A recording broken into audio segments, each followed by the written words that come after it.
Hello guys, welcome back to my channel. For today's video guys, i-share ko sa inyo yung night swimming namin dito sa Isla Chica Eco Resort guys. So dahil nitong March guys, tatlo yung may birthday sa amin, sa family namin itong biyanan ko, wife ko, at saka yung son ko guys. Kaya napag-usapan namin maligo dito sa Chica Eco Resort guys.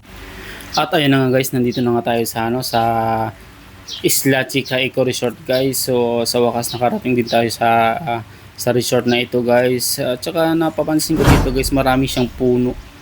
Maraming puno ng niyog. Tsaka maraming nakaparking dito guys sa may resort na ito. Ibig sabihin guys, mayroong marami na punta dito guys sa resort na ito guys.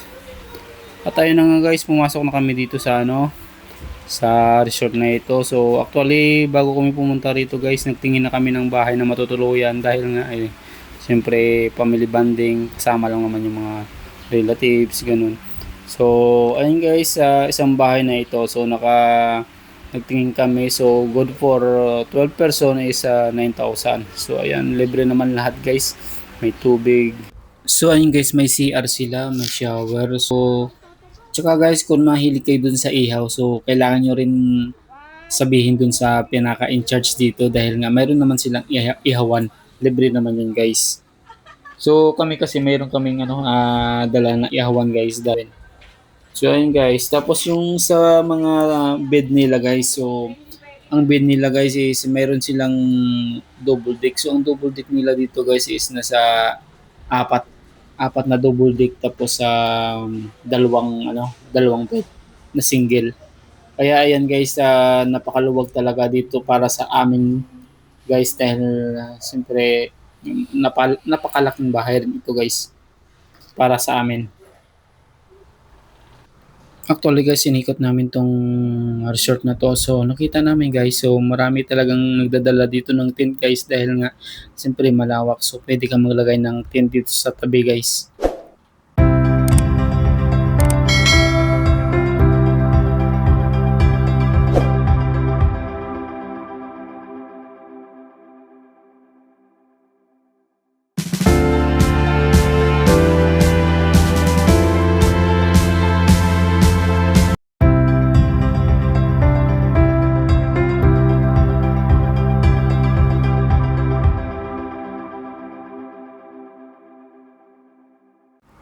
At ayun guys, share ko pala to guys, mahilig pala maligo dyan guys, no.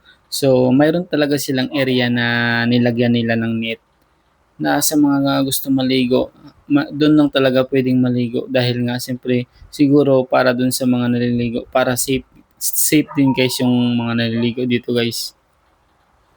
Ayun nga pala guys, sa mga gustong pumunta pala dito guys, kagaya ng family bonding, night swimming. So kung gusto nyo guys, pwede kayong mag-inquire dito ng bahay na matutuluyan nyo at pwede rin kayo guys magpa-reserve para at least pagpunta nyo dito guys, mayroon na kayong matutuluyan.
At ayun na nga guys, bago nga pala kami umuwi, nag-take muna kami ng picture dito para siyempre maging para remembrance namin guys sa resort na ito guys.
At ayun na nga guys, pauwi na pala kami guys. At saka may sinasabi sa akin guys si Kuya na may madadaanan daw kaming makasaysayang bridge dito sa Quezon. So ito yung Malagonlong Bridge guys.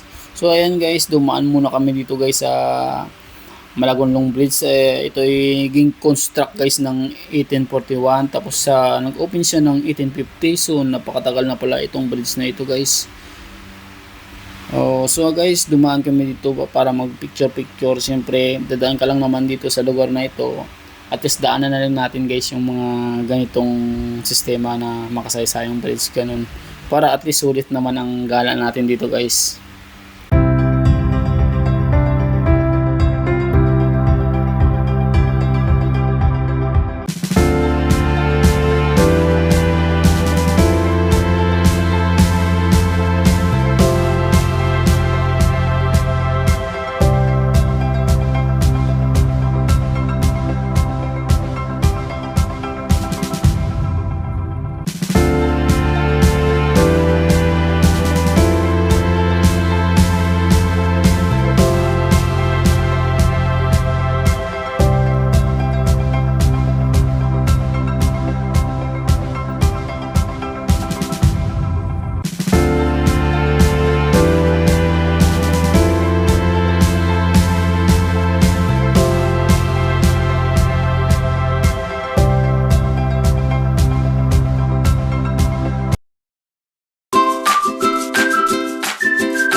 Tsaka nga pala guys, habang ako ay nagbibideo pala guys, napapansin ko rito yung may mga naliligo dito sa ilalim ng bridge na ito guys. May naglalaba.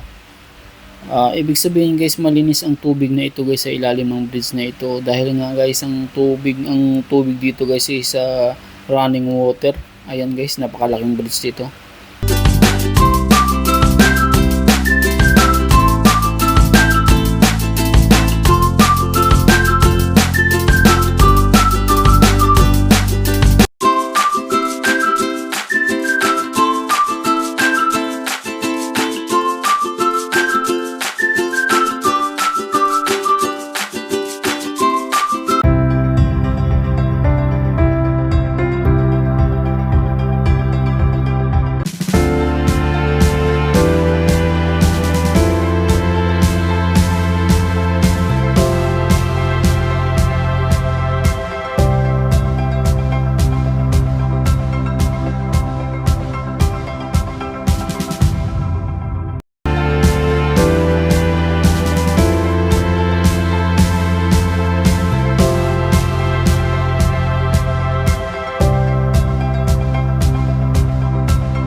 Tsaka nga pala guys, bago pala kami nang umuwi ng tuluyan. So ayan, duman muna kami dito sa bahay ng bayaw ko. So nag-lunch lang kami dito guys.